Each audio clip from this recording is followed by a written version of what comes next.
This episode is brought to you by Starry. When you drink Starry Lemon Lime Soda, every sip is a win. Perfect for game time or anytime. It's a crisp, refreshing lemon lime soda that's caffeine-free and bursting with flavor that makes you go, ah. Starry hits different. Find it in stores or online today. Sure about this? About her and me, I mean. Your confusion is not rational. She's a healthy female of breeding age. I think there's a little more to it than that. My database does not encompass the dynamics of human pair bonding.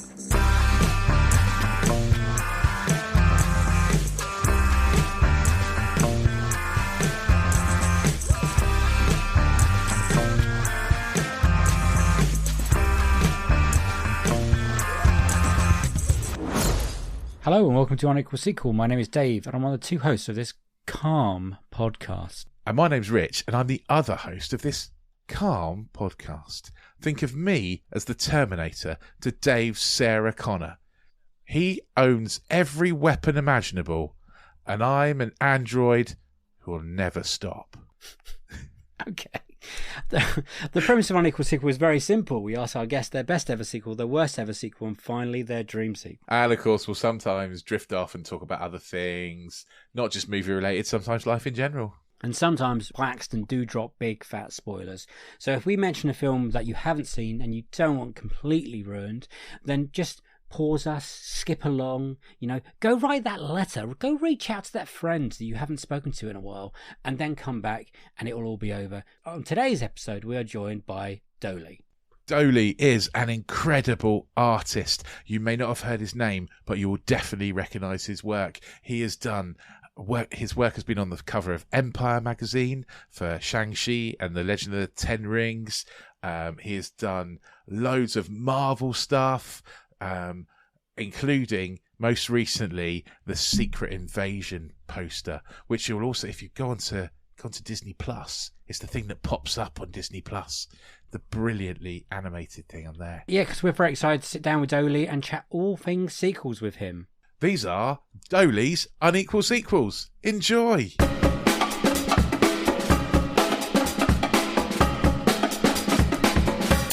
Do you remember the first sequel you got excited about? I'm trying to think back to a point where I knew it was a sequel. Okay. Sometimes I've seen stuff out of order. So I'm trying to think, what was like the big sequels? Like, oh great, we're getting a part 2. I'm going to say it probably is like actually really excited was probably Terminator 2. Okay. It was like sequels weren't a big thing. I think there were certain things that had kind of like, okay, oh, there's another part in the story. Like I remember Indiana Jones. I watched Temple of Doom way before I watch any of the others. So that was my first Indiana Jones. And I thought that was the first film until later on, watching brilliant. And everything else. So, and it was one of the things, because it never had a number 2 on it, you wouldn't know. No. And when you're a little kid, you only know what you see. So Terminator, from that point of view, was really a big one because, hey, it's got the number 2 there as well. I know there was probably other stuff, but I remember being so excited about this. Like any snippet of information you can get about it, just to be a bit closer to that film. Actually, the other one I would have to say is Back to the Future, actually. I can't lie. Back to the Future is the other one that was like, I remember queuing up with my brother at the cinema for that one. Right. I don't watch the first one at the cinema, but the second one we did, and we queued up. There was no like pre-booking of tickets or any of that fun stuff. So it was like, okay, we're in line for this. And the queue feels like it was like a mile long. Probably wasn't, but it felt like that. And it might have been. You never know. It could have been, yeah. So that was probably the first. Yeah, definitely. That was probably just thinking timeline wise. That's probably the first big sequel. Like, we're getting a sequel. We loved the first one. Now we're getting another part in this. Yeah. Oh, amazing! I forgot that you used to be like to pre-book your tickets, and you actually had to go to the kiosk and wait for it to open. Yeah. And just hope they had like, oh, we haven't missed it either. It's that whole thing, because like, I guess in terms of cinemas weren't as big as they were. At least they didn't have that many screens on opening and so forth. Yeah. So I remember mine was like King's in West Bromwich, which only had 3 screens, and 3 screens seemed like amazing at that point. So yeah, I remember for that. So that was a really big one, because you got all the teasers and so forth as well. And then the way they ended that film as well is like, we got the teaser for the third film. And that was like Yeah. one of those first, like we get it now. We're used to that with the MCU and everything else. Yeah. Of getting a tease, but back then it's like, oh, there's another film, and they've shot like you've actually seeing it already. So yeah, that was. It used to be that cinemas always felt full. You know, quite often you go to the cinema now and there's only like five other people in there. But I swear when I was a kid, the cinema was always full. Like, and if you were at the back of the queue, you had to sit right by the screen. Like you got the bad seats right at the front. Yeah. Yeah, I'm trying to think back like those early cinema experience. Yeah, you're right. I never remember actually like walking into a cinema and think, oh wow, I've got the whole cinema to myself. Yeah. That sort of thing. Or like, and to be honest, sitting anywhere it wasn't so much of an issue. Like now it's like whenever I book a ticket center, you know, you have a perfect experience. But then it's like, it wasn't a thing. It's like wherever you're sitting, you felt I'm in the cinema and this is what it is. Let's just find a reasonable seat. It was magic, wasn't it? I remember very much like you queuing for don't laugh, I was much younger, The Little Mermaid, like when that first came out on Disney, and we weren't lucky. We got to the front of the queue and they sold out. So we had to go home, and I remember being absolutely heartbroken about it. I was like, because like you're in a queue, aren't you? And it's kind of builds it up. You're really looking forward to it, especially when you're young. You don't really understand that no is an option sometimes. And then I had to wait another week to see Sebastian sing and Ariel and stuff. I mean, luckily, I've not had that experience. I mean, I've had experiences like recently of like trying to book a ticket and it's like, okay, all the good seats are gone. I'm not going to get a bad seat. Let's go for the next day. Yeah. But I've never been to that point where I'm outside of the cinema and it's like, and there's no tickets. So yeah, that must have been like, and you've got to make the whole trip home so dejected. It was one of my early, I was very young as well. It was one of my earliest memories. It was in. You must be gutted, mate. It was in. It was in Harlow. It was in the Little Odeon. Again, it was the only one around for miles. We didn't have any other cinemas at that point, so it was always a trek and a mission. Is that? And it might have been one of that time when we had intermissions. You remember intermissions, don't you, Rich? Yeah. People think we're going nuts now when they think that they used to like turn on the lights and bring out ice cream and stuff in the middle of the film. That was great. I think they should bring intermissions back. They should definitely. Like, there's some films that definitely warranty. I know, like longer ones that it'd be perfect for, but they should like make the most of it. Like make that part of the experience as well, because it's for a couple of like screenings that I've gone to. It's been great because the people have been dressed up. Yeah. So it doesn't fully take you out of the experience because you feel like you're in the world, and some of the stuff that they're selling is of that world that you've just been watching. So if they can do a bit of that, cool. Keep that magic going. I think bring that experience of going to the cinema back, make it special again, because everyone's talking about like cinemas. People are going less and less. Yeah. People are only going for the big box office hits, but like cinemas is a magical experience. But you got to make it affordable, but you got to make it actually an experience again for people. I don't know if I've made this up, but I swear when I was younger and you went to the cinema, you used to get like, instead of like loads of adverts that you get now, you'd get like one still advert for like the local cab firm or something, and you'd get a cartoon, like a Bugs Bunny cartoon, and before the trailers, and then you get the trailers and then the movie. I don't remember the cartoon, but I swear that. But then again, I used to go to like really old movies with my gran when I was like 6, so she'd take me to like The Third Man and stuff like that, and the Casablanca and things like that when I was like 6 or 7 years old. So maybe it was an old movie thing. I have to say, with the intermission thing, I remember I went to a version of The Hateful Eight and they put an intermission in it because it is like 3.5 hours long. But if, being the devil's advocate, if it's a bad film, would you be tempted to go home in the middle of it? You'd be like, I'm not returning for the second half. I mean, I've watched bad films at home and I've turned stuff off. It's like, okay, this doesn't warrant my time. So if I was at the cinema, it's like, this is really bad, then yeah, possibly that could happen. Like, given the choice, I guess, of not interrupting anyone's viewing experience, it's a possibility for sure. Yeah, it's interesting, isn't it? And it's you kind of want to have that story as well to tell someone. It's like, yeah, I walked out of that film. It was that bad. You know what I mean? Yeah. I think the cinema would be like, well, you can't have your money back. That would be the... Yeah. I don't know. People keep saying like I hear people saying like you could actually get your money back on films. Like there's a period of time into the film. It's like if you walk out, you can get your money back. I've not tried it. The Odeon near us told me that if you leave in the first half an hour, they'll give you your money back. Wow. And they said it normally happens in horror movies where people aren't expecting them to be quite so bad as they are. And yeah, people often leave a bit distressed and they just give them their money back. Like, That I think it's explains a fair. lot. Yeah. I learned that because I have an autistic 8-year-old and he often doesn't make it. You know, we bought tickets and we'll make it to the trailers and he'll be like, no, this is too much, I gotta go. So we've had refunds and stuff. So Back to the Future 2, let's get back on course. We'll do this. Did you love it? Is it? Oh yeah, it was the best thing ever. I remember like after watching 1, and I can't remember when I watched 1 because I watched 1 so religiously. Yeah. But 2 was like, even now it's like still amazing. Like the future is like in the past for us now, timeline wise. But it's like there was so many like magical things in that film that they did, and just hit it like from having Jaws 31 or whatever it was, all the Pepsi bottles, all those little things that we thought that's what the future's going to be like. It was just, and it felt like in a good way the longest film. You know what I mean? It felt like I just want more and more of this.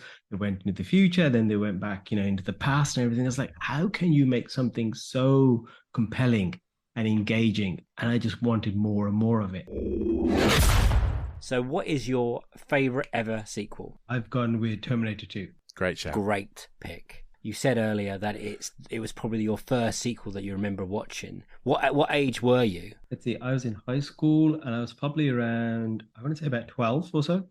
12 or 13 probably max. Right. I remember watching that one, like VHS and everything else. Too young to watch it at the cinema. Obviously. Obviously. So had to wait till it came out on VHS. And I remember going to like the corner store that was near us and being persistent. Like, when are you getting it? Every day. My brother would like, go and have a look if it's there yet. Go and have a look again. I said, oh, it's coming next week. It's coming up. And then of the day of it's coming, is like, is it here? We're like coming straight after school. Not yet. We'll come back in 2 hours. Came back in 2 hours. I was like, here it is. And it's like, whoa. And I just like ran home with it. I was like holding it in my hand going, I've got it. I've got it. It's been like fresh. Like, literally. Like... It felt warm in my hand as well. They just rewound it sort of thing. That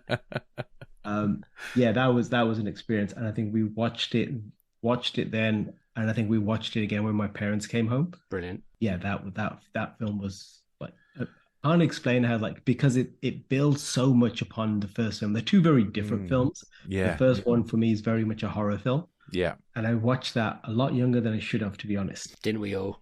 It seems. Yeah. Considering I watched like the other one around 12, 13. So, but it built upon the legacy of that one, but it made a totally different film. It stands alone as a film. It doesn't need to be watched with the first one. And that's probably one of the great things about it. As like, I've probably watched that more than I have the first film, even though the first film's amazing too. I think I definitely watched Terminator 2 before I'd seen Terminator. And again, far too young to have watched it. I remember sitting down as a family to watch it. Like we all like me and my mum and my brother all watching it as a family. Like there's a bit where there's a horrific nuclear explosion and everyone's turned into a skeleton. Like what? Why would we allowed to watch that? Yeah, and then there's like the some of the scenes with the T-1000, it's like, the milk carton scene and stuff like that. Horrific, like amazingly done. But when you think about it, that's actually quite horrific in the way that you had this death. And then we thought nothing of it in those days. I think it wasn't gratuitously done. Yeah. It wasn't like, here's gore, here's over exaggeration of blood or anything else. It's like, it just felt very real. It also felt really fucking cool. Like, yes, Arnie at that point, it's just his definition of cool, wasn't it? When he put the glasses on and the way there was a shotgun. Everyone did that, even with sticks. The look that they gave him compared to the first one, totally different once again. Yeah. And like, it was not that I'm like big on having like effects for the effects sake, but it's like the effects just held up so well for what you were trying to sell to us. Yeah. And it was just like, wow. Like the T-1000, just the metal effects there, and then just the way they did everything with Arnie, the makeup that they had in that film was amazing. And once again, it's one of those stories, I just didn't want it to end. I felt so compassionate to these characters. Even at the end where we, it's like, oh, they moved from the action scenes moved from the street and then into the factory and into the foundry. And then that's like set in two parts because you think you've got him. You've got him with like, you froze him. Oh, great, this is it. But no, he's come back together and he keeps coming back, which is like, that's what the Terminator does. You can't stop him. Yeah, amazing film. I watched it recently Good. I was like, I've got to watch it again. It's like with the podcasting mind, it's like, okay, I need to watch what I'm talking about again. Yeah. Thank you. So that was like, just so it's fresh in my mind. But I also read the book. That's how much I love the film. Is at school for some reason or another I won an award of some sorts, Right. and it's like, here's some like book vouchers to W.H. Smith's. So I can't remember. I have no idea what it's for, but it could have just been my attendance. Where it's like, we're going to take these group of these kids to W.H. Smith's in town to pick up some books. So I remember the books I picked up. I picked up Terminator 2. I picked up Goodfellas, and I picked up Red Dwarf. Nice. So you can tell from that young age, I was like, films and TV was everything. So I read the novelization of Terminator 2, and it's like there was even more in that than we got to watch in the film. And then later on in like the director's cut or so forth, some of those scenes are actually in it from the book. And it's like there's so much extra with the different Terminators and Miles Bennett Dyson and stuff like that. And they really, hammered those themes home about, that you can have a second chance, and humanity is not just about because you're human and things like that. It's like those key like linchpins of the film that take you through. It's like, it was just amazing to just read it. And then because I'd already watched the film, I could picture everything. Yeah. Because I know exactly how everything looks and so forth. So yeah, I read the book a couple of times as well. Oh, amazing. At what age did you first cry to the ending? Because every man now has cried to the thumbs up, right? Yeah. I think the first time I watched it, it was like I was overwhelmed in a sense, because from being so scared of Arnie in the first film to like him being like, oh, that's the father figure. Yeah. You know what I mean? And in this, this family setup of the mom, the son, and he's the father, and he's having to leave the family at the end of it, but he's put him on a good course. I was just like so emotional. Yeah, definitely. Like the first few times I watched it, I was definitely emotional over it. And even now, I think thinking back to me as a kid watching it, it naturally you start like welling up a bit. Yeah, because it still stands up today. That film does. And some of the effects in it are just incredible. Like the truck scene, the helicopter scene. The helicopter gets me every time. Going under the bridge like that and getting that close to that vehicle, which they actually did in camera, which is just insane because James Cameron's just a madman. Apparently, I was speaking to a friend of mine. It's like Cameron's one of those directors. He's never had a dud. No, you know what I mean? Yeah. In theory, like we can argue points on certain films. But he's probably not had a dud in comparison to like some directors. Like, oh, there's very much highs and lows. Yeah, but he's probably been the most consistent, I think, from the films that I know him for. In a sense, maybe his very early career before. Well, Terminator was his first proper film because he did Piranha, right. But he got sacked off Piranha like 2 weeks in. They got rid of him pretty quickly. And then Terminator 2, you're right. The Abyss is a great film. True Lies. Yeah. Titanic's quite Titanic, good. Of course. Yeah. So, yeah, I'm not sure he's had a Avatars, they make a lot of money. Yes. Yeah. From that point of view. So it's like from a consistent point of view, it's like even the Avatar films is like they might have not set the world on fire from a narrative point of view, but they're like solid films in what they're trying to execute, I think. Oh, and they make a hell of a lot of money. And he's always trying to take a step forward, isn't he? Always trying to with technology, and I think he was trying to do that with Terminator, because it's just they released it 3D a few years ago, and I went and saw it in the IMAX. It was just it was brilliant. I wish I'd gone. Yeah, it was incredible. The music still absolutely blanks out. Boom, boom, boom, boom. The score, yeah. Like you put that on at any time, and then it's chills again. Yeah, and having an amazing score to go along with it is the other part. Like that, yeah. You just instantly recognize that score. That's all they had when they announced Terminator 2. They didn't have a script. They had no idea, and all they had was that music with a symbol, wasn't it? Like T2, and it was like, and you're like, well, I'm geared up for that now. Yeah, that early teaser of that once began before they shot really anything proper of the film was that like conveyor belt scene. Yeah, and it's just like we're making loads of Arnies. That's all we had, and that was the teaser. Yeah, and it's like before, like nowadays, when you see a trailer, you get to see half the film. But like actually shooting something specific for our teaser trailer, you know what I mean? That's like when you've got a vision and you can, put that together. And that was like, wow, we're getting this. Arnie's back. And at that point, we didn't even know if he was like, is he a bad guy again? You know what I mean? We knew so little of the film. It's like, oh God, he's back. And it's only later on, like before release, okay, we're getting snippets of the story. There's like, Barry Norman giving us reviews on the TV and so Barry on. Norman, yeah. Yeah. Then you got to know a bit. Whether that would have been a spoiler or not, I'm not sure. Like I'm trying to think back. I knew watching the film he was the good guy, but I'm just wondering how it would have been going in blind to that. Yeah, it and must have having been that reveal. Be incredible. Because back then, the only time you really saw trailers were going to the cinema, or like you said, Barry Norman, or something like that. There's no internet. There's no one just showing you it. I got one like the beginning of a VHS. Yeah. In a sense, you usually like here's like 2 or 3, and you'd end up watching those again and again if it was something you really liked. But that's the only place you would catch stuff, isn't it? Yeah. Yes. And then you'd have this post out. If you see a poster in the foyer of the cinema, you'd hold on to that in your head. It's like, okay, that's the little snippet or nugget I'm going to get. Posters were a big deal. They were a big deal. When I was younger, I used to just choose the movie to watch by the poster. You know, that was the whole point. And and also choose the video to rent just by the cover. You know, you just kind of, it's so important. Yeah, we get that. We get the slogan. It's not often we'd even look if there's a blurb in the back, the back cover or anything else. Like, this looks cool.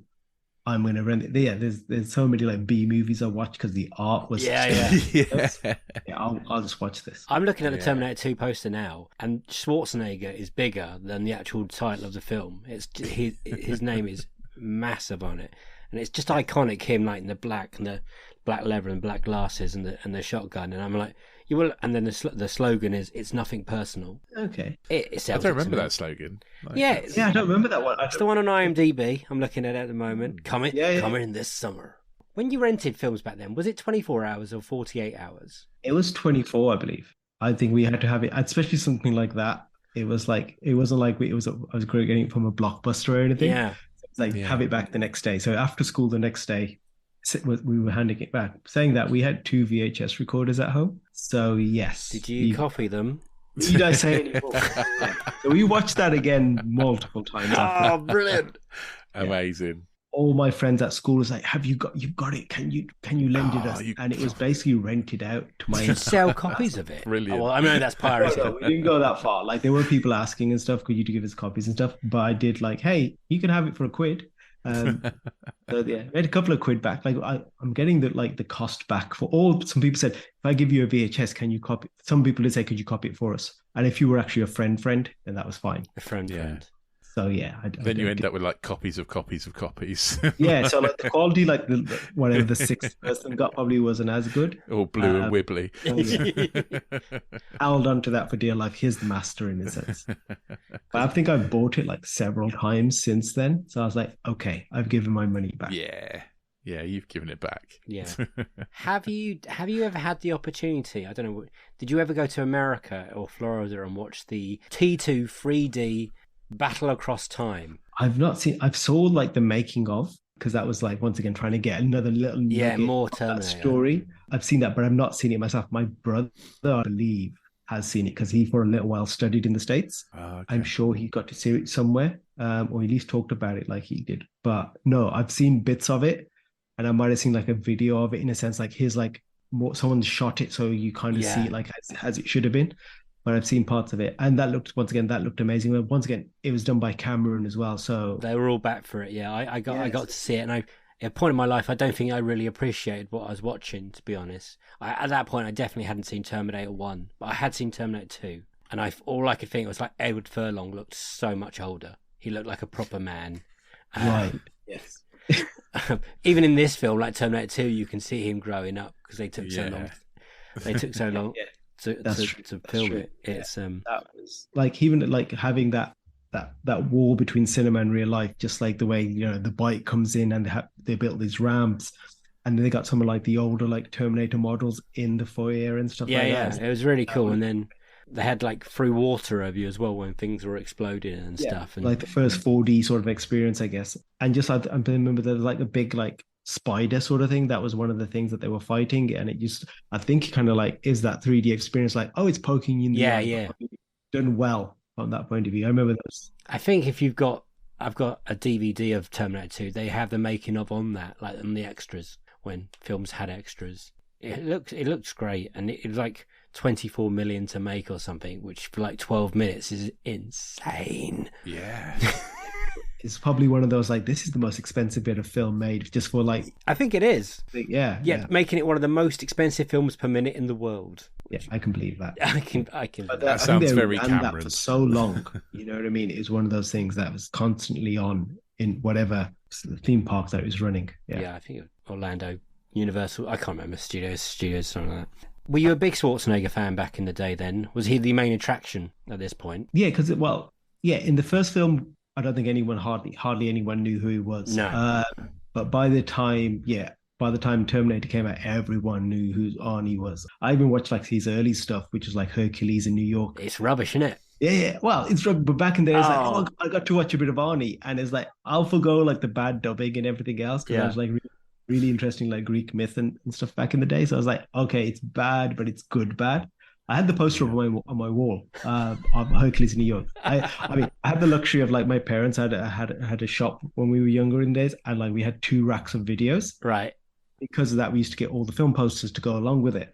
Oh my god! My bedroom wall as a kid, like saying 7, 8, 9 and stuff like that, was covered in movie posters, and like for all the films that like from Back to the Future, Indiana Jones, Police Academy, The Hills Have Eyes, stuff that I wasn't allowed to watch either. So I used to make up the stories myself. Nightmare on Elm Street, but I remember there was this massive poster of Hercules in New York. So it was just like Arnie and like a cityscape below his waist and some lightning and stuff.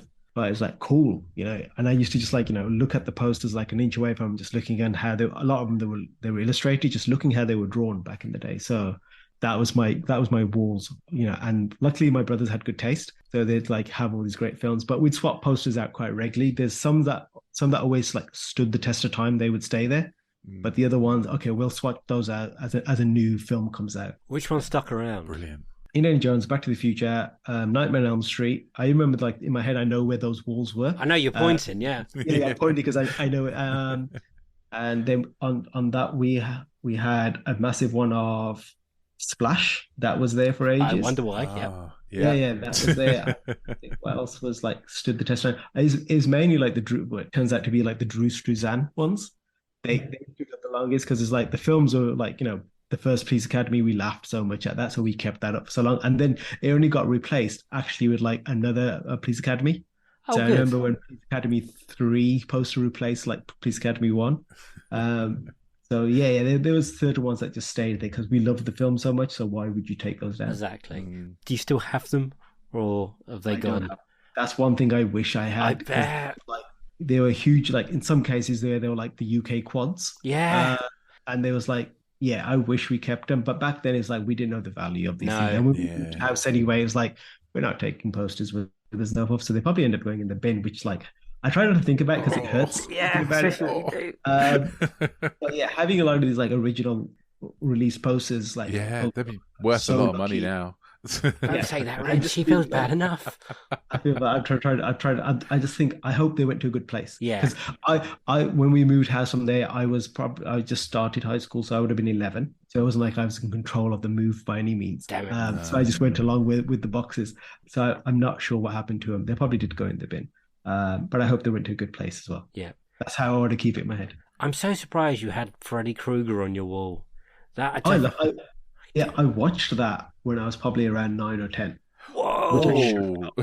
Like, that's one film, even now, it's like, or not so much now, but definitely during my 20s and even 30s, like it still has an effect on me having watched it. Yeah. And that's such a young, I was so scared. Like my brother had it on. I walked into the living room, like probably 5 or 10 minutes into the film, if that.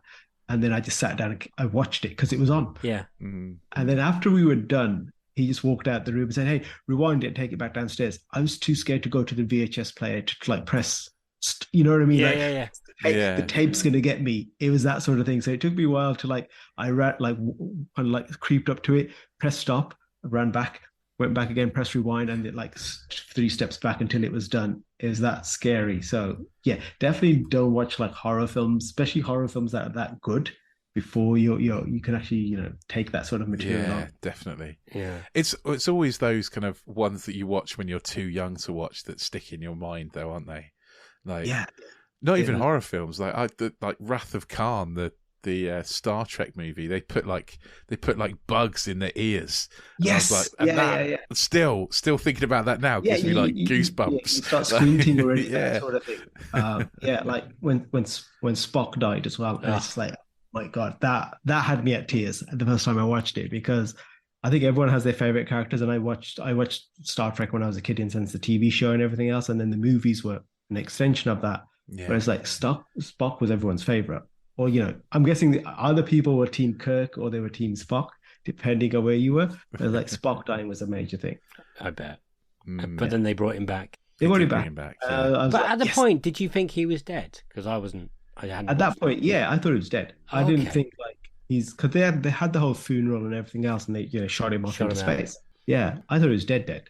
Once again, you weren't so used to having sequels and everything else, and like oh, it's a character, he'll come back. Like, he's dead. Yeah, and that could have, in my head, is like that could have been the last film as well. Yeah, true. You don't know you're going to get this half a dozen plus of the series, but I think things like that meant something back then, because you're quite naive to like what cinema and film is doing. Yeah. Whereas now the formats of what they're going to bring. I mean, cinema and films when you're young is just, I think it's magic, and you watch so many good films. Like you had a little video library downstairs, which I'm quite jealous of.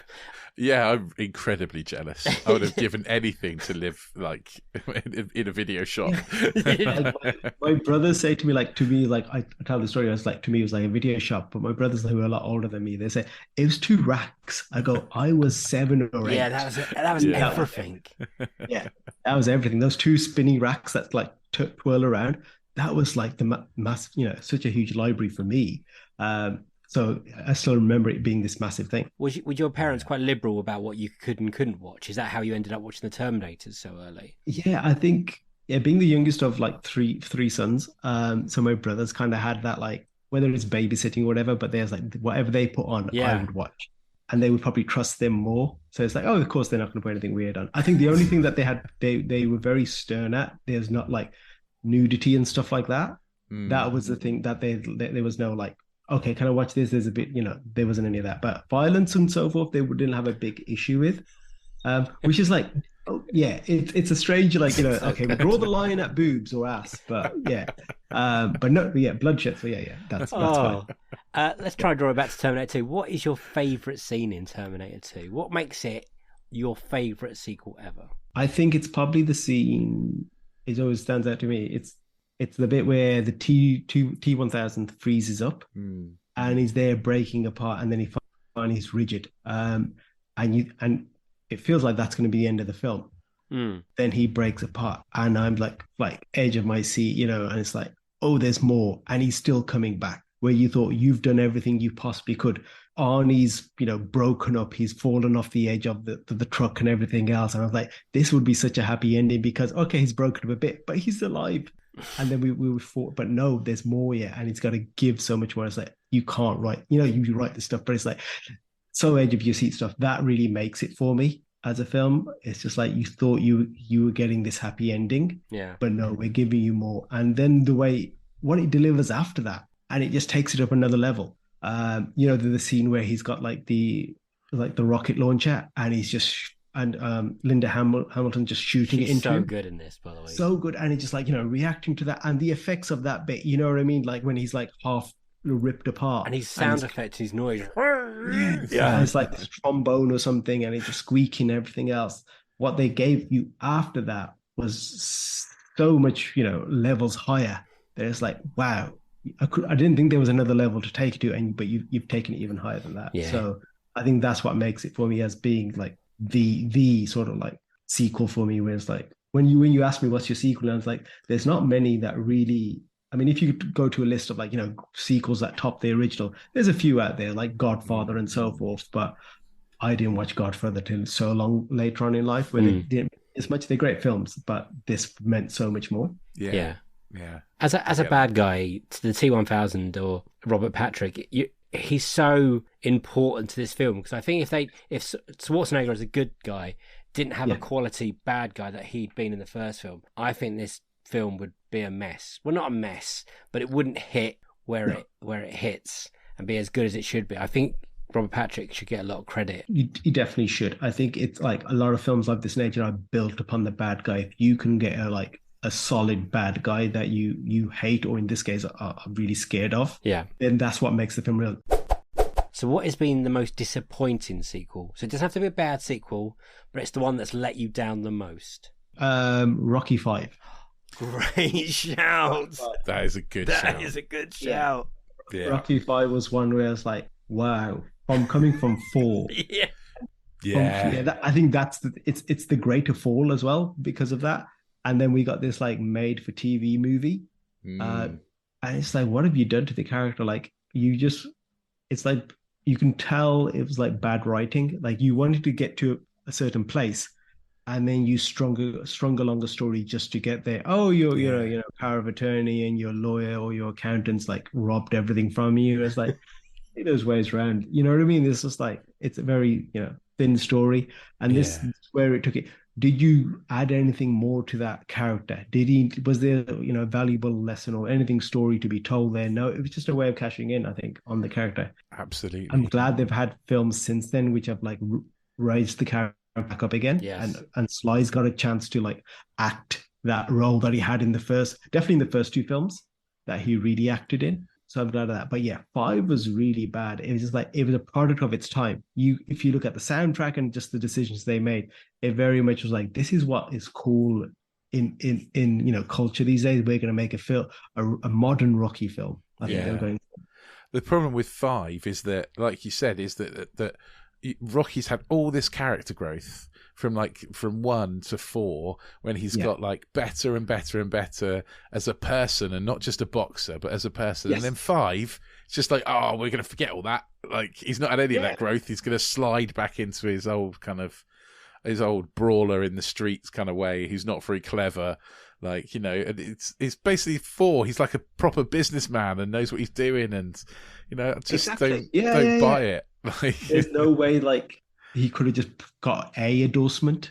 No, exactly. Just to keep his something like even like commentating. They must have had like dreamt of having Rocky like Balboa as a commentator. It's because he's just come back from. It was actually set directly after the fight.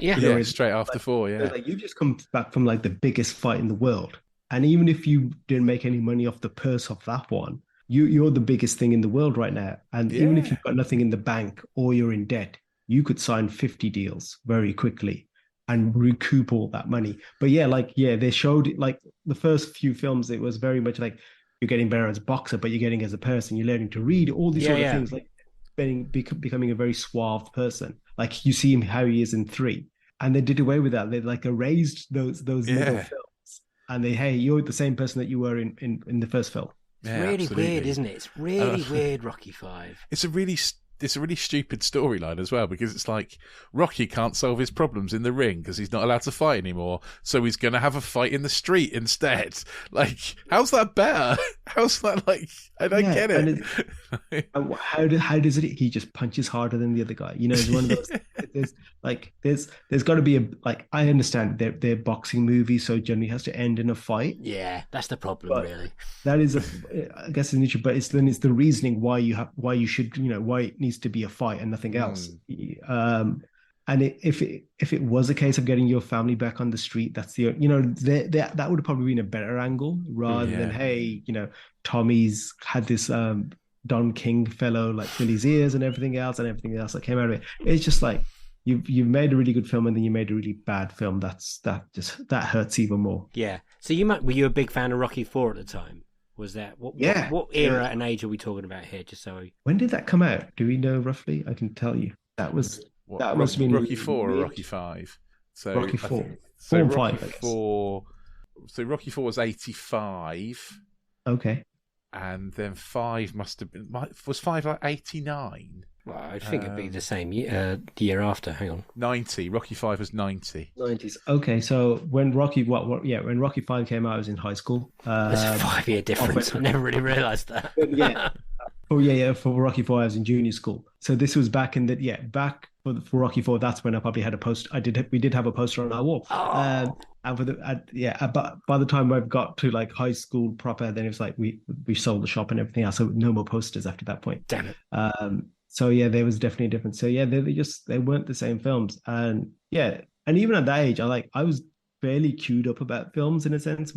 I used to watch films with the whole family, and I was like, I used to be with the one like, oh, this is gonna happen next, this is gonna happen next, and it happens. And my dad was like, you're gonna become a director one day, just because I always just like guess what the plot would be. So clued up from that point of view. But yeah, I just like this is not a great film. There was fair enough. There's stuff that you want to enjoy because you just want to enjoy the film, and you're a kid and you had no stakes in it, but you knew it was nowhere near the previous experience you had. It was like I would watch, even at that point, we would go back and watch the other films. I would watch that one less and less. Yeah, I skip that one now. 5. Oh yeah, it doesn't exist. Like if I was doing a run of it, like I was rewatching some of them with my son. I was like, we can miss 5 out. Yeah, it really makes no difference to the story. I'll just fill you in. That's exactly what I did with my wife. We watched 1, 2, 3, 4, and then I skipped through points. I was like, well, you got to remember this because sadly, in 6 he is poor and blah blah blah. Yeah. So he loses his money. Blah blah blah. This happens. Blah blah blah. The kid. You need to remember the kid. The Paulie, and then we go to 6, and this is good. Yeah, it's 5, and then it's Balboa, isn't it? Yeah. Rocky Balboa. And that's actually a decent film for what it's supposed to be. There's a stronger message going on there. So yeah, watch that one. And then, we've got Creed after that. So yeah. I can very easily forget that film exists. I don't think it does anything. It's just like, hey, for some reason, Rocky's lost everything. And yeah. That's all you need to know. That's what it is. What is your worst ever sequel? And this is good. This is a good choice. Terminator 3. See, I was trying to skirt around earlier. I was like, we can't talk about the sequels yet. We can't talk about the sequels to Terminator 2 yet. Now we can fucking talk about the sequels of the Terminator. Yeah, we could. And the thing is, right, you guys owe me $3.99 because I watched it again today. It's on Netflix. Yeah, it's on Netflix. You could have watched it for nothing. Okay, I watched it on Amazon Prime. Okay, I watched it. Okay, you don't have to give me $3.99. I watched it. I watched it today just to thought, okay, I know like Terminator 2 like back of my hand in comparison, but 3 I've only properly watched it once. Once was at the cinema. Yeah, that's enough. And then I might have caught a bit of it here and there. Yeah, but I only watched it once. So I was like, let me watch it again. Is it really bad, or you know what I mean? What's missing or lacking from it? So I watched it again earlier today. So yeah, I stand by my decision. Oh, it's a good choice. It's like you compare that to Terminator 2 or Terminator 1, heaven and earth difference of the film. Oh my lord, just the tonnage is.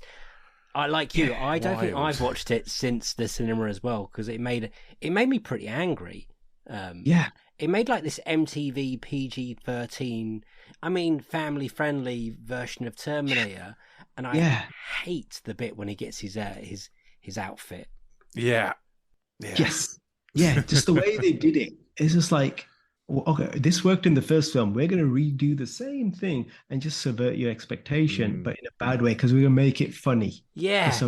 Here's like some a stripper on the stage, so he's going to give him a bit of mouth, but then he puts on the stupid glasses. Yeah. And I just like, what have you done? This is a killing machine. Yeah. Yeah. You just undercut that with ridiculousness. Why are you trying to appeal to like, I guess it was like you were saying, it was like a PG-13 or something. It was like an MTV version of Yeah. It wasn't a full 18. I remember that because so I was like, what are you doing to this film? So that was the point. I think even watching it now, I was like, that's when I knew this was a bad film. The first time I watched it, because the initial monologue with John Connor is actually pretty decent. You know what I mean? It's like, hey, I was supposed to be the savior of the world. That didn't happen. And now I'm just, moving from place to place, trying to live a life or stay off the grid. But it's like, okay, that's an interesting take. Yep. You were supposed to be the savior of humanity. That didn't happen because you subverted it. But now how do you live your life? And I think that's an interesting story. Yeah. And you get this, and then you get these great cuts between where he's like living rough. And then you get these glimpses of the future. So they do that bit well. And they introduce the TX first. And that's just so poorly done. Watching it back now, bad. It's so bad, and it's just like sexualizing the character. Oh my god! Oh, I watched it with my wife, and she'd never seen it before. We watched it a couple of days ago, and just the bit where the TX makes her boobs grow so she can distract the cop. My wife's just like, "Oh, for fuck's sake!" So bad. Like that's like really poor writing in that point of view. Awful. It's so bad. Yeah, and it's like you like I I understand the decision. Like, I think it's a great decision to have. Okay, let's like move this Terminator character on. Let's have a female. Once again, it's a killing machine, but in a form you wouldn't expect. That's great. Go with that. But then it's like you can meld and change it to anything you want. I would have found it much scarier if it was some sort of like soccer mom. Yeah, it's like the person you least expect is the killer. That sort of thing. But all right, I get it. You're gonna have someone that looks amazing. Fair enough, but you don't need to that person is already, amazing. Looks amazing. You don't have to do these like childish sort of things. And they, having watched it back again today, there's a bit where she's tasting blood with her tongue. Just like, oh, it's a DNA match or whatever. It's like, you're a machine. Your tongue doesn't work like a tongue. You could use your hands or anything to do that. And then like she tastes a bit of blood. It's like, oh, it's John Connor's blood. And she actually reacts emotionally to it. Like she goes wide-eyed and I was like, what the hell That's are you not doing? Terminator. Emotion free. You know what I mean? So it's like they didn't even nail those sort of things. Not at all. So bad. But like the designer was great. It's like, hey, it's a mix between what we've had previously. And it's mechanical and liquid metal. So it's like there's some cool decisions there. And it's like, hey, it's got built-in like weaponry. It's like, so there's like it wasn't like every decision made in that film was bad. It's just like their reasoning for making it or whatever. It just appears to have change been it into. written by a teenage boy in his bedroom, that's what a lot of it was. And then watching it back so recently, like there's so many scenes which are basically direct copies from the previous two films. Like there's this one scene towards the end where she's throwing Arnie from side to side in this corridor, which is the same thing that we got in Terminator 2 in the factory scene where the T-1000 is being knocked from side to side and he reverses out of his body. And they did basically shot the same scene. It's like, why are you just basically aping the last film? You're in a bad place where your only like influences the previous film. Yeah. And that kind of happens a lot, I think. It's like people love the film, and when they get to direct something themselves, they were so influenced by the previous film, they just homage that. Whereas that film was influenced by something totally different. Yeah. And find what your influence is, not just what the previous film was, because you're only going to, you're never going to do greater than that. So you're always going to be a lesser than, or just, a carbon copy of that. So there's a lot of bad decisions made in that film. I have a big problem with John Connor in this film. I think he is like, to go from Edward Furlong to Nick Stahl, or whatever his name is, who looks like a background hobbit from the Lord of the Rings. He doesn't even I can't believe that's John Connor. But there is a reason. I did find out the reason why why Edward Furlong didn't come back is because apparently he went out to celebrate getting this sequel being made and him getting the job. Right. Celebrated too hard and overdosed, and then got dropped because he had a massive drug overdose. So, he was celebrating getting this movie and then got dropped from the movie for celebrating a bit too hard. Yeah. It could have been a very different film if he was in it. I think it would have brought something extra to it. But I think even like to a degree, the way I think the John Connor they wrote was a bit too wet behind the ears. Oh, yeah. I mean, I don't understand it. He's been through all that stuff. Like so much. You would have thought that would have been like the making of you. Yeah. And that would have made you like not like this military-esque guy or closer to that person. But then he was just like so bad at a lot of the stuff. And I think they're trying to make Claire Danes like the Linda Hamilton character. There's a line that makes me want to throw up when he says, "You remind me of my mother." Yes. Yeah. It's like, that's gross. Yeah. I was like, today. That's your future wife, dude. Weird stuff. I know what you're trying to do. You're trying to make that strong female character. That's great. By all means, do that. But you don't need to make him lesser than for her to be strong. There's, that's not the way you should weight it. So you just made him really wet, like he'd learned nothing over these whatever years. And she was a vet who could handle it than him. Strange decisions. And yet Arnie was just like, I love Arnie and stuff, but it's just like, Arnie's not doing his best work here compared to like the last film where there's a scene where he just beats the crap out of a car because he's like, I just like, why are you trying to make him that emotional? Yeah. It's weird. No. And there's a bit like, I was watching it thinking, have they de-aged Arnie? But obviously de-aging didn't exist back then. I was like, it must just be really bad makeup. Like he looks pretty good. He looks good. Like I remember he got in proper shape for this. Yes. that was the thing, is like, I'm getting in proper like, fair enough, Arnie's probably always in half decent shape. Yes, that's true. He got him back into like, I'm gonna take my clothes off sort of shape for it. That was the big deal of it. And he looks great at that opening scene. He's like, Arnie, you look great, I have to give it to you. I'm not sure what your age is, but you look amazing. Yeah. And then for the rest of it, fair enough, he's very orange in the film, I will say that. He is very orange. Yeah. He's very orange. And then fair enough, he looks great with, like, when his face is half cut up, because that the makeup, at least for those bits I remember looking decent. But I think the whole thing looked like majority of the film was shot during daytime, and it just felt wrong. Yeah. This is one of my problems. Yes, it was.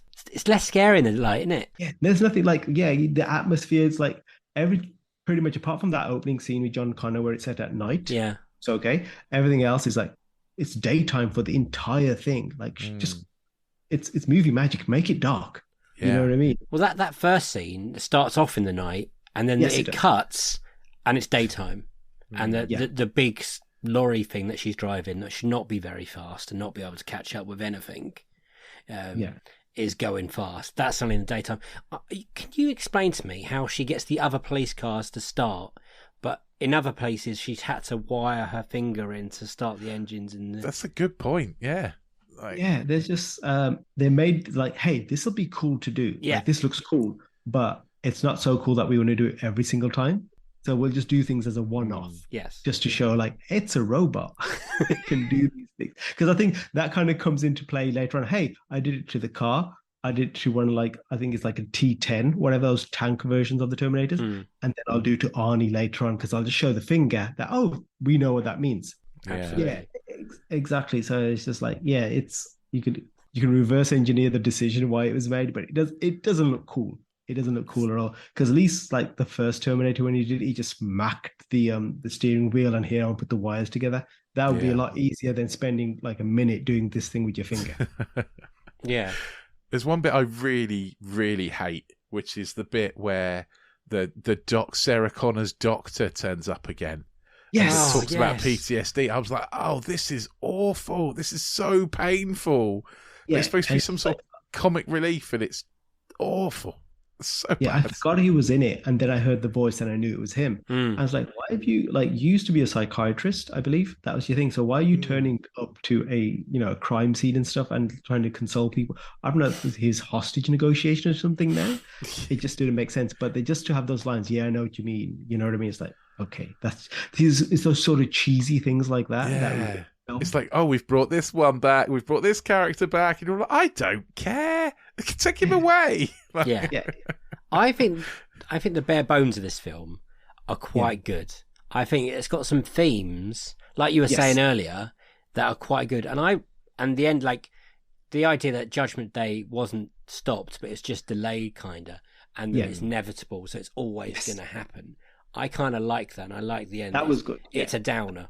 As for an ending. It's like it finishes on that downer, and it's like you expecting to save the day at that point, but really they sent you to the shelter instead. That is really cool from that point of view. I think that's interesting. So there is like a good story there. I think the execution was just really poor in what they. It was bad. Because then there's like, I know we've had multiple Terminator films since then. Yes. How do you feel about them?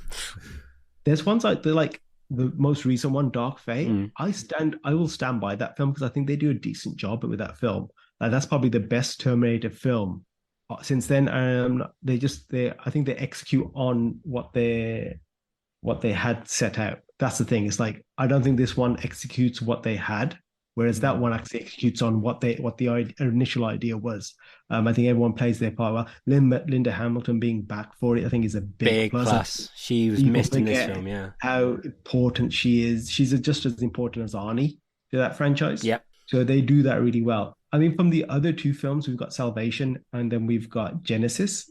The idea of Salvation is really cool. Because we always wanted this like trench warfare future film. Yeah. We didn't necessarily need these big. We didn't need John Connor necessarily in it. We just wanted to see a fight that happened in the future.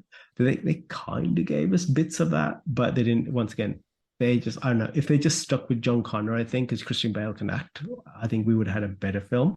True. But they are like cool elements in that film. It's just there's not enough of it, and there's not enough direction, I feel. That's because it's directed by a guy called Muk G. Right. Yes. Yeah. And then Genesis after that, the best thing in Genesis, I have to say, is, when they you kind of see the beginning of the first film again. Yes. And kind of pretty much shoot it scene for scene. They do, and then there's like, oh, something changed. So that bit is probably the best bit of the film because it's like, it is the first film. And then it's like Arnie shows up to kill Arnie. And it's like, after that scene's done, then it all goes downhill. And I can only remember parts of it after that because I'm trying to forget. Yeah, that's probably best. That's probably best. But yeah, Dark Fate, I would watch again. Like if they did basically Terminator 1, Terminator 2, and then you had Dark Fate, probably closer to, let's say. I think that was the plan, wasn't it? They're trying to ignore free Salvation. They've cut out those Genesis, ones. Yeah. They've cut, like Salvation is the future, but they've cut out Genesis. So it kind of like, this is the retconning all that. And it's like, if we had that film sooner, I think Terminator would be, more of a buoyant franchise than it is now. Yes. Because Sarah Connor's dead in this one, right? She's died of leukemia, right? Yes. That's what they say. Died of leukemia, and I just how does she come back in Dark Fate? I've seen Dark Fate, and I can't remember. That's because Dark Fate is not connected to Rise of the Machines. Dark Fate is connected to Judgment Day. Yes, it's right. Yeah, they cut out all the waffle in between. That was it's like Halloween and Halloween 2. They ignored all that. Yeah, it's kind of done that, and it's benefited from that because I think that's what more films need to do. If there's bad sequels, let's just cut them out. We can do that, and a lot of people aren't even aware of those. Yeah, that's done a lot of positives for it. But this talk now, like Cameron's talking about writing a new Terminator film because he said it's more relevant now because of AI. Yes, it is. And I was like, if you actually write one, Cameron, then we will actually probably get a good film. Yeah.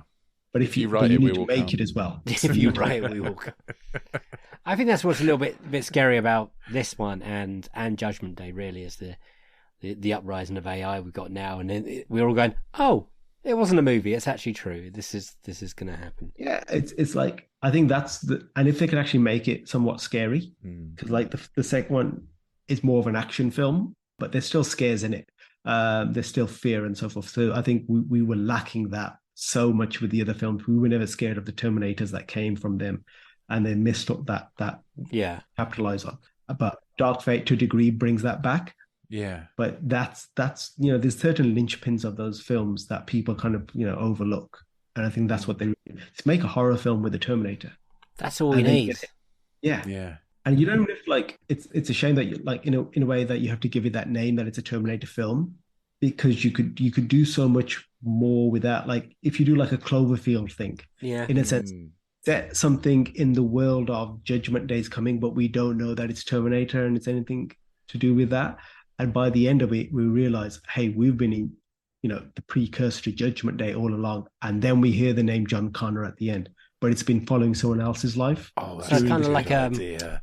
What is it? It's that Split, that M. Night Shyamalan film. Yes. When you realise it's connected to Unbreakable, and you're like, you only realise at the end. Yeah. Now, if you did that, in like the world that we live in, like that would be the biggest like mic drop moment. It's like we watched this film, we didn't realise it was a Terminator film. That'd be cool. And now we really want this next film. What it's setting up. I think that would be. That's a really good idea. Just make an AI film. AI is going crazy. We don't even call it Sky. Or that was the tie-in. Yeah, we don't call it Skynet until the very end, and then we realize, okay, this crazy horror film that is an AI film is actually Skynet. It's the birth of Skynet in a sense. That would be the film to do. I can see that working so well. Because you don't need Arnie for it, do you? No. Yeah, you don't need Arnie, and we've had like cool horror films of that ilk. We just had it's been a few years, but like The Invisible Man that we recently had, that was pretty cool in what it was. So there's that sort of stuff where it doesn't have to be this massive story. It could just affect one person, for instance, and the AI is really screwing them over in a sense. But this person's important because of their job or whatever. Yeah. That would be the film I want to see. Not necessarily because I think Arnie's done. No offense to Arnie, but I think he's done, and he should be. He's earned the right now to be done. It's diminishing returns for Arnie. Yeah. But you can do so many. That's like, that reminds me. In Terminator 3, we didn't get it in the film, but we got like a cut afterwards. They show like the person that Arnie's like the Terminator is built upon. Yes. And they've got Arnie, but they've got him with a southern accent. I've seen this. It's awful. Lance Corporal, yada yada yada. And it's so bad and cheesy. It's like, I'm glad they cut it. Yes. But I'm kind of not. I've watched it back since I've probably seen that scene more than I have the film. And that just goes to show what type of film they were making. Yeah. I think this is all down to the bad guy. A lot of this is down to the bad guy. Because like we're talking about Robert Patrick, you can only be as good as your bad guy. And bless Kirsten Lochran. Yeah. She don't cuss the mustard. And like you said, it's all shot in the day, and it's not scary in the end of the day, and it's not violent enough. Yeah, it's not violent enough. Like at the beginning of the film, and I forgot this bit, but she goes around killing loads of high school kids. Pretty much. She does. Yes, I forgot about that. Yeah, she does. I was like, that wasn't so bad. Like in comparison, it wasn't great, but it wasn't so bad. You know what I mean? It's like, actually, that's a bit scary. You just knocked this kid to the ground and you shot him. I was like, if you built upon that, well, but then it's like, as soon as it cuts to like daylight, I think it goes bad. Yeah, true. Or it goes really bad. It was semi-bad, but it goes really bad after the that. one sort of bit that I quite like is when Arnie's sort of saying, and they used me to get to you kind of thing, and he's like, what? This is like John Connor's like, what? He says, yes, I killed you.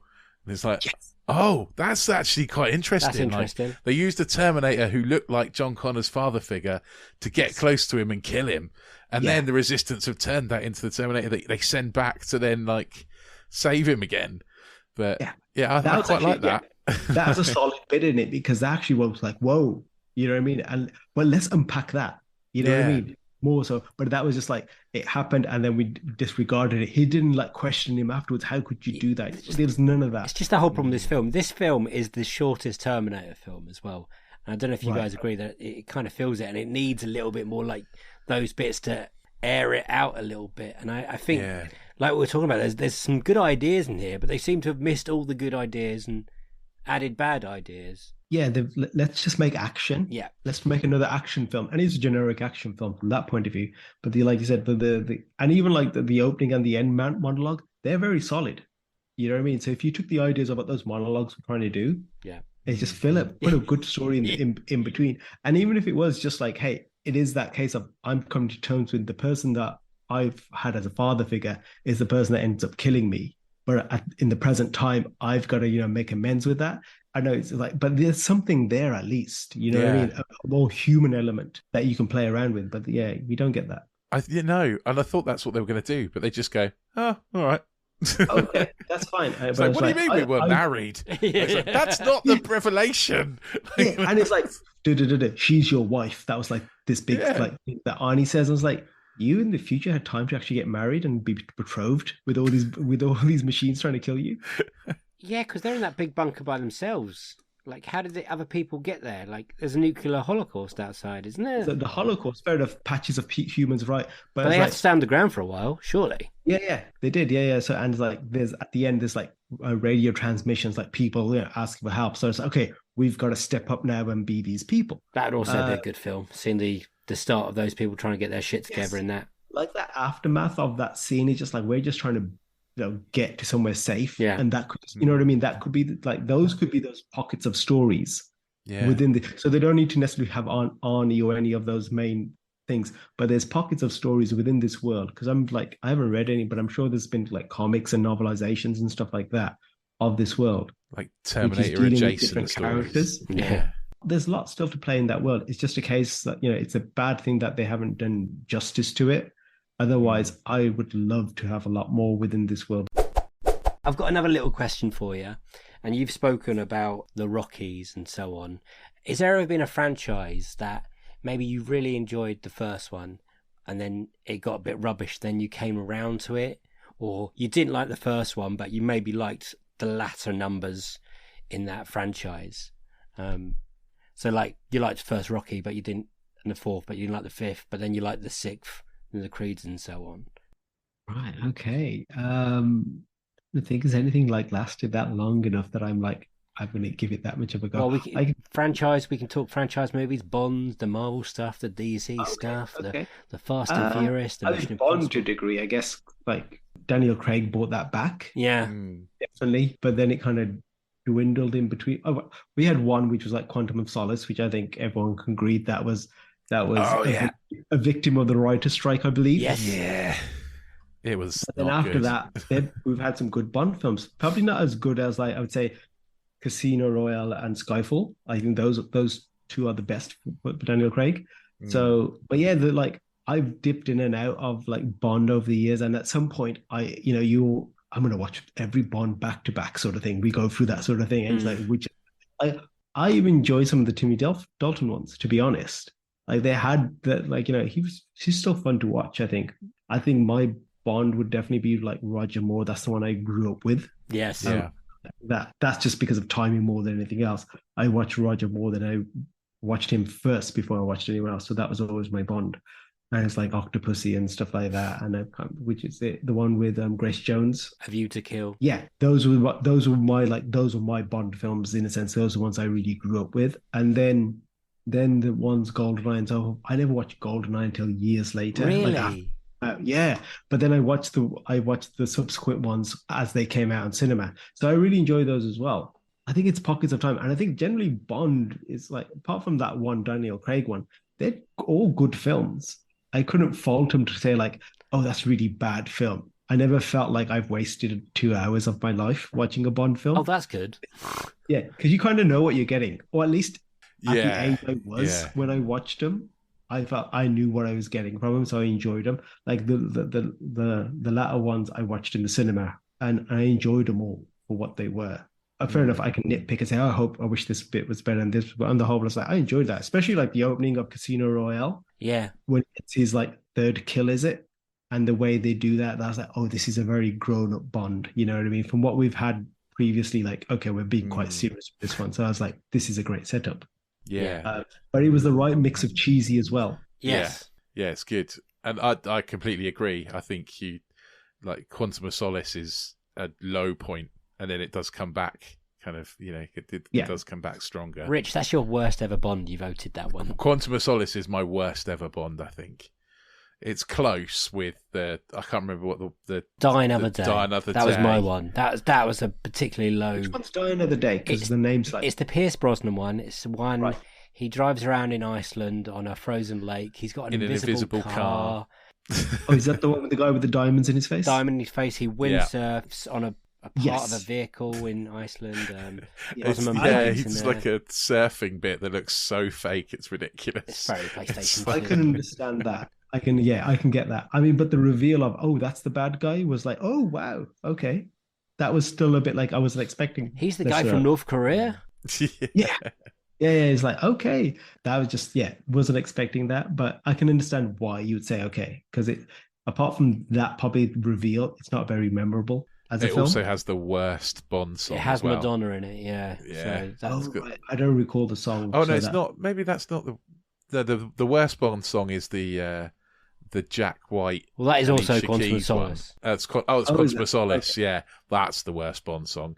I'm not going to sing the Madonna song. Sounds like they're putting out the bins. Like it's. I think I remember her actually doing, but like being like you're doing the song, but I don't remember the song, so. Probably hasn't lived on. I don't mind the Jack White one though, from memory. Yeah, Rich. I hate it. So it makes my skin crawl thinking about it. It's horrible. Like Tina Turner was great. Yeah, GoldenEye is my favourite Bond. Yeah, and like Adele did a great job because it's Adele. Smashed you it. Know what I mean? Yeah. I'm trying to think who else did the most recent ones, but yeah, I mean, Sam Smith. Iconic for that. Was it? Yeah, Sam Smith did the most recent one. No, it was Billie Eilish did the most recent one. Sam Smith, Adele. Yeah. Mm-hmm. Quantum of Solace one. Yeah. Chris Cornell. That's the one. I love that one. Yeah, that Say My Name. That's good. And then it's Madonna. Yeah. And then it's Garbage. And then I think it's Sheryl Crow. And then I think it's Tina Turner. And then I don't know because we're into Daltons and we're into Roger Moore's. Great knowledge of the songs. It's only because last year or year before I did what you talked about and did them back. I watched one every Monday night. With me and my wife, we watched all of them because I realised I don't think she never watched them all, but I'm pretty sure I did. But yes. I was watching some, I was like, I have no recollection of this. And I would say there's more bad Bond films than good Bond films now. I think that's fair. Yeah, in quite a distance. Right. Yeah, when I did do my rewatch, this is like in adult days. This is still like I think this is pre GoldenEye when I was doing my rewatch. Oh wow, that's some years ago. Okay. So it wasn't like I did them like, oh, we're at the end in a sense. No, this was still like, oh great, let's buy DVDs of all these, and like they were bringing out the DVD sets. Oh yeah, they were great. They were great. So I was like, I'll start watching these all again. So yeah, I missed all that, but I think a lot of it's just the fondness of the time period is like going back to your childhood, especially like, so those sort of things. But yeah, watching them actually being critical of them, it's like, okay, these aren't great, and some of the stuff that happens with the with the female characters, and stuff, some of them are like, a piece of their time. Yeah, so there's a lot of that, especially the Sean Connery ones. Sean Connery ones, yeah. Bond's cool, yeah. Bond, I really enjoyed the last one. Rich didn't really like the last one, the end of the Daniel Craig era. No Time to Die. I really liked it. Yeah, it was good stuff. And even the one with Bourdain sort of thing. That was. I love that one. Pretty, yeah. And when he like Skyfall, yeah. Skyfall, that's great. Where he does that, it's like, actually, I'm you, but this is how they treat you, sort of thing. This is like, you see that side of what it is to be a 00 and stuff. Is that, wow, okay. My dream Bond film is a prequel to Skyfall, where you see kind of M and Javier Bardem's character, Silver, and see her betrayal of him and what happens to him and stuff. Yeah, I'd love that prequel. That'd be amazing. What is your dream sequel? This is something that was going to happen a couple of times. Yeah. We still haven't had it, and it's not being greenlit. But it's basically Batman Beyond, and my most recent iteration is Batman Beyond, but actually have Keaton play Bruce Wayne in this scenario. It's like we were so close to having that prior to Batman Begins. That was going to be the next Batman film until like Nolan pitched to this version. It's like, fair enough, we got a great Batman trilogy because of it, but I was like, Batman Beyond, the animated series, is so good, and I think it's so underrated as a series. That is where we should take this Batman character next, because we've kind of done everything with Batman proper in the sense, I'm still fighting crime, I'm still fit and everything else. I'm going to see what happens to that character after he's no longer able to fight crime. What does he do? And that's where this series took us. And like the great things is we had there was great moments like having these big fights with these new arch nemesis, but there was lots of like intricate smaller stories, right? Just like this back and forth between Alec, the name of the Guinness, I forget his first name, but it's basically our new Batman. And there's the great, like, just having Bruce Wayne on the radio to him while he's going out to his jobs. And he's just like this back and forth between them. There's like one night that he's not really doing many crimes, solving many crimes, but it's this back and forth conversation between the two of them. And it's so interesting to see what Bruce is like now and how he's, trying to, hand over the cowl to someone else, but still very much like, I'm Batman. Yeah. Even with all this going on, I'll always be Batman to myself. So there's amazing stories there, and easily any of them would make a great film. So I really want that. And it's like in my head, it's like, does it need to be a live action thing? I've gone beyond that now. It's like beyond, in a sense, wanting it to be live action. I think you could do something just animated, like give it the budget it needs, because they have done like an animated movie of it before, The Return of the Joker. Yeah. Actually give it another story and give it so everyone can enjoy this character, because I just think, it's had comic runs and everything else, but with Keaton now, him being the right age, it's perfect, even if you just did the voice. We have to ask, have you watched The Flash yet? I have. Okay, because they were gearing up to do this. This was Warner Brothers' plan to have Keaton mentor a new... Yeah, if this was a hit, they were going to do the spin-off Batman, which was going to be Batman Beyond. So Keaton, as a protege. Yeah. We do Batman Beyond. It's once again, it's like it's happened twice now, because it was going to happen before Nolan's and it was going to happen again now. Yeah. And of course, it won't be happening now. But yeah, we were so close again. And that's why it came back into my mind, because it's like, oh, it's come and gone again. Oh, what did you think of The Flash? I think the first 2/3 they had something good there. Yeah. Then the third act really let it down in what they were doing. I think the setup was decent. Keaton, of course, is Keaton, and he was brilliant, wasn't he? He was brilliant. The stakes were right at that point. Comedic elements were right. And then that third act just really let it down. It's like, this is what your vision of a multiverse is. It's just really poor. It reminded me, no offense to this CW, but it reminded me of more of a CW sort of thing. Oh, we don't have the budget for this. We're just going to shoot this thing purely on green. Because the CGI was shit, wasn't it? CGI was bad. And Rich. Didn't say it was good. I said it was a choice. I think they deliberately made it like that. That's what they said. I don't believe it. I don't believe it because I don't think they. Well, if it was a choice, they didn't sell it, or they didn't convey that to the audience that we're seeing this world in this manner, like this, because of this is the way the Flash sees things. Because they should have kind of set that up in a sense prior to it. I wasn't a big fan of the baby scene at the beginning. I'll say that as well. Yeah, because once again, that just took you out of what we were seeing already. There was a lot of CGI used throughout that bit, and it's just like some of it wasn't done well with Affleck as well. Yeah. Oh yeah, there was some really bad stuff, like Ben Affleck looking like, that's not Ben Affleck in a lot of those shots. You can clearly tell. Yeah. And it's just probably Ben Affleck sitting in a normal seat with a green scene behind him, and they just cut out his chin for a lot of it, is what I see.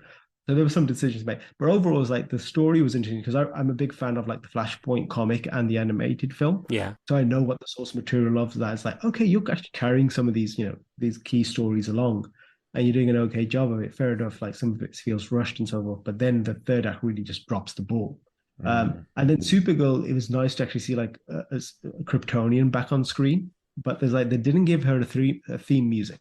And like Superman, one of the big things with Supes that helps sell it is having this strong theme music. We've had it with Reeves, and then Hans Zimmer's theme of like Man of Steel is really good. But I don't understand the decision of not giving her a theme. There's no theme whatsoever to her presence being on screen.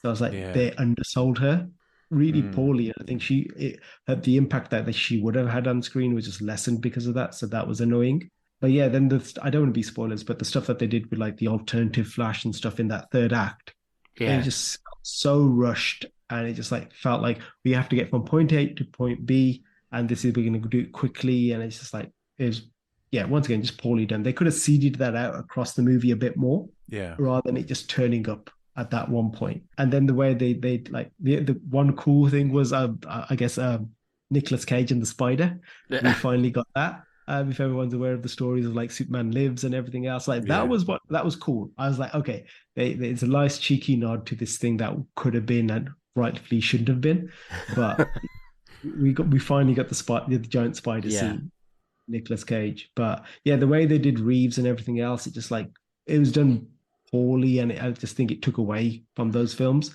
That didn't help. But then they finished it off with like a sentimental element with like the flashback with his mom. So they saved, which was good. Yeah. And that's so if they took that whole that third act section out of it and just then it would have been a better film for it. Were you nervous when they announced that Michael Keaton would be coming back to play that Batman, like our Batman?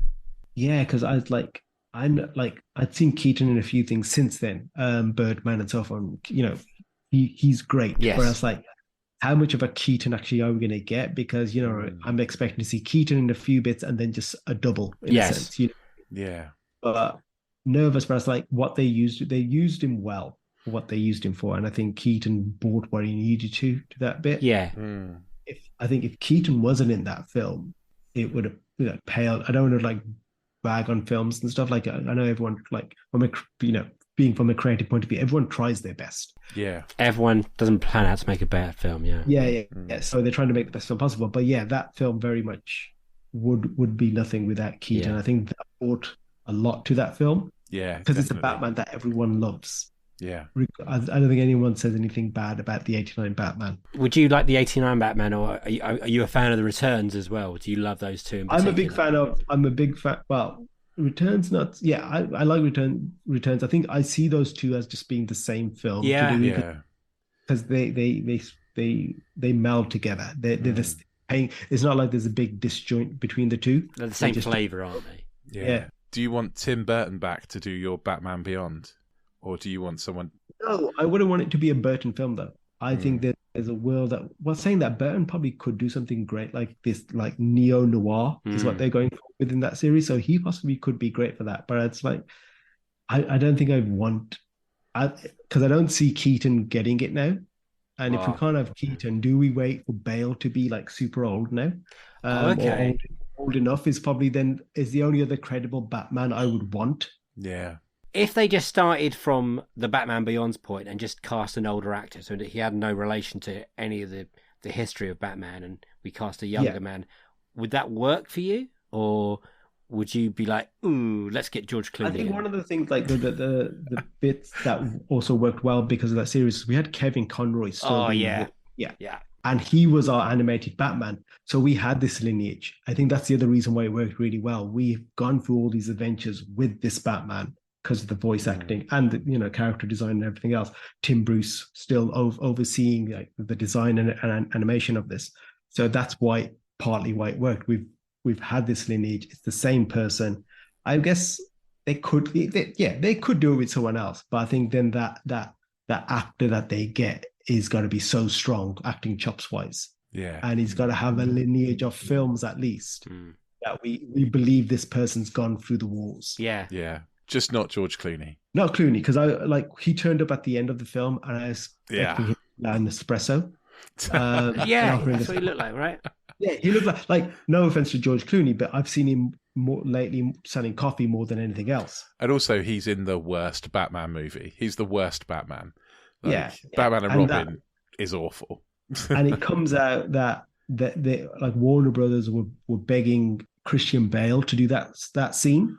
Okay. Like Kevin Smith, like it was this week, he came out and says they were basically trying to court him for months, trying to get him to do that end scene, but he just kept saying no, and they finally got Clooney to do it. So that would probably be a bigger thing. But even prior to that, the original cut of the film, they never showed who that Batman was. It was going to be someone stepping out, and it cuts to like Ezra Miller's like wide-eyed, like, oh, who the hell's this? And that was going to be the cut, because that was going to be the big reset for the DCEU. Right. If we had gotten it when it was supposed to come out originally. So it would have been a very different sort of setup from that point of view. But them knowing, okay, we're not going to go ahead with this. We might as well give them a payoff, which was then in this case Clooney. Yeah. And that was it. Yeah. It's like if they had gotten this film 5 years ago, I think we still would have had a DCEU now, because I think at least it was trying.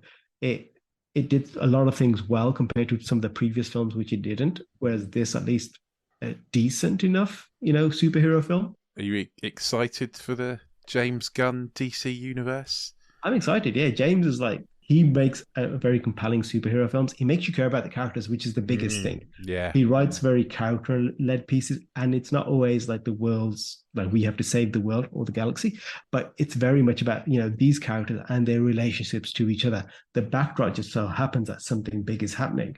Yeah. But it's always about these people. And I think that's what he's done well all the way through the Marvel films he's made. Hence why, like, his most recent Guardian of the Galaxy, that is like a great respite from what we've been having previously of its last phase. So I think he's definitely the man. Like, I have faith in James in what he's going to do, and he's written the new Superman film, which is like we really need that Superman film. We need that hope back again. And for a lot of people, Superman is the superhero. It means so much to so many people for different reasons. Like growing up, Superman was it, because being a son of an immigrant and having that thing of like, here's a person from a different world that doesn't fit in the world that he lives in, and having these two things that he's playing at very echoed like my sort of like my childhood, and said you kind of you imprint on these things. Same reason I imprint on like Peter Parker, because once again you're trying to grow up and you have these adolescent problems. So Superman was that for me, because I also sort like, I know some people that identify as Clark Kent. I identify as Superman because he's the real, not because of superpowers, but he's the person that's come from there and he's trying to fit into this other world. Yeah. So the people I know that is like, hey, I see myself as the Clark Kent, but they're not having that same struggle. That's the human element of them. So yes, having a good Superman back again would be great. I really enjoyed Cavill. I'm not saying bad, but I just think after Man of Steel, they didn't give him the right films or do him justice. I think he could have been a great Superman given the right material, but that's not his doing. So we need, in a sense, the right person playing him and the right film to back again.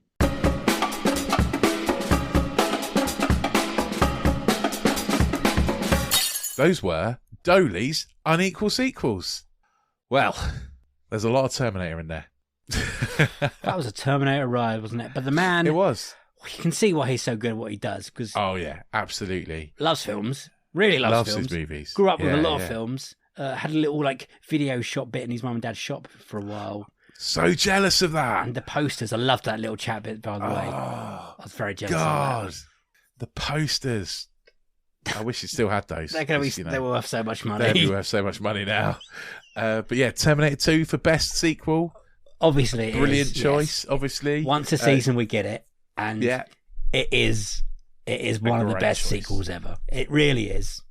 I think it's up there with Aliens for the most chosen best sequel. I think it is as well. It's definitely up there. I think once a season we definitely get it. And you know what? Yeah, we do. One, I love watching it again. Two, I love talking about it again.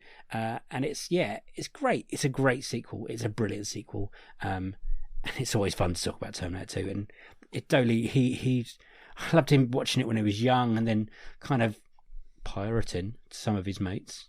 It was a good laugh. Yeah, I love that. And that led on to the worst. Yeah, Terminator 3, Rise of the Machines. And I don't think I've ever seen it before. I think this was the first time watching it for this episode. Pretty boring, isn't it? For a Terminator film. Pretty dumb. Pretty shit. Yeah, I'm not going to lie. It's pretty shit. And then we got to talk a lot about Batman for Dream sequel. Yeah, a Batman Beyond adaptation for Dream sequel / Flash sequel / there's all Batman that Returns / comic book Batman. I think that's what he really wanted, the Kevin Conroy Batman. Love talking about Batman any point we can, and it is a Batman film I would really like to see, and one day we're going to get it. I believe we're going to get it. Maybe not for a few years. Do you think we'll get Old Man Bale back? No. You never know. I don't think we will. You don't think? No, it's... No, I would just prefer if they just cast someone new as an old man Batman. Why can't they just do that? Why do they have to link it back to that's one of the current living Batmans? Batman? Batman. I don't know, Batman sounds weird. You can rule people out. They're not going to give it to Keaton now after The Flash, sadly. Affleck probably doesn't want it. Val Kilmer, sadly, he can't do it. No. No one wants to see a George Clooney one. Oh God, no one wants a Clooney Batman ever again. No, and Bale won't do it. And if he does, he'll just be really angry about it. So, quite the ride, but a great episode. Thank you for Doaly for coming on. Reason we got him on, big fan of his art. Like Rich was saying, so good. You would know his art when you see it, and once you start researching it, it's so fucking good. And we had such a lovely time, like 2 hours spent with him. Go check out Another Slice. Rich will talk about that in a minute. Yeah, absolutely. We talked about his career and how he, why he does what he does and how he does it, and it's really good. And he showed us a bit of a sneak peek of a future piece of work that we can't talk about, I don't think. But no, you guys are going to be really dig it, and a lot of people are going to own it. So that's something. Rich, I've got nothing else to say. Go check out Doaly. Go check out us. Rich, pass on to you. Well, yeah, I mean, and whilst you're checking out Doaly stuff, then go back and listen to all of the other episodes we've got in Series 5. And then, when you realise how brilliant they are, go back and listen to all the episodes in all the other series as well. Even if you've listened to them once already, go listen to them again. Why not? It's great. Revisit your favourites. And while you're there, if you haven't already, hit the little subscribe button, hit the like button, hit the little 5 stars, hit the heart, whatever it is, whatever your button you've got in your pod player of choice. We'll really appreciate that. It helps other people find the podcast. If you fancy tapping out a review on Apple Podcasts for us, we'd love that too. And if you really, really love us, like Dave mentioned, get yourself onto anotherslice.com/unequal sequel, where for just $2.99 a month, you'll get a sequel to all of these episodes. So like this one, we talked to Doaly about his career and how he comes up with his ideas for posters. It's actually a really brilliant episode in itself. And there's also Box Set Mentality, Disenfranchised, and all the other bits and bobs we put on there too. So you pretty much get yourself an extra 3 podcasts for less than £3. I mean, it's bargainous, really. If you've not got that sort of money hanging about, and that's fair enough, then just get yourself on social media. Tell your friends, tag us in it. We're at Unequal Sequel on Twitter and Instagram. Feel free to kind of send us messages. If social media is not your thing, then we also have an email address, unequalsequel@hotmail.com. Tell us what you thought of Doaly's picks, and we will read out your thoughts in the end of month episode. Bang. He smashed it again, ladies and gentlemen. Just when you doubt him a little bit and you think, Can he do this again? You doubted me. Well, now spoiler, guys. We've recorded 6 of these outros in a row, so he's now keeps saying the same thing. So, bravo, sir, bra fucking o. Yes, thank you for listening. Thank you for listening to this episode. Thank you for Doaly for agreeing to come on the episode. I annoyed him for a little bit. I said, "Do you fancy it?" And he went, "Yes, I do," because he enjoyed the pitch that I sent to him, which is very good. Thank you, Doaly. You're brilliant, and I can't wait to get some artwork on my wall once I've actually fixed up my little study bit. Check out Another Slice, as Rich said. Lots of good stuff on there. And I'm boring myself, so I'm going to stop talking and just say bye. So it is a goodbye. A goodbye from me. It's a bye from the other one. Bye! There you go. He does his thing. He stole it from Adam Buxton. And see you... homage, Dave. Homage from Adam Buxton. It is see you on the next one, the sequel to this one. And, just treat yourself and everyone else nicely. And we'll see you next week. Bye-bye. My goodbye is stolen with love. I didn't mean it as a bad thing, because I also like Buxton. And then the other day, I listened to his episode with Tom Bloody Hanks. I know, man. It's good, huh? How do you get Tom Hanks on a podcast? You have to be Adam Buxton.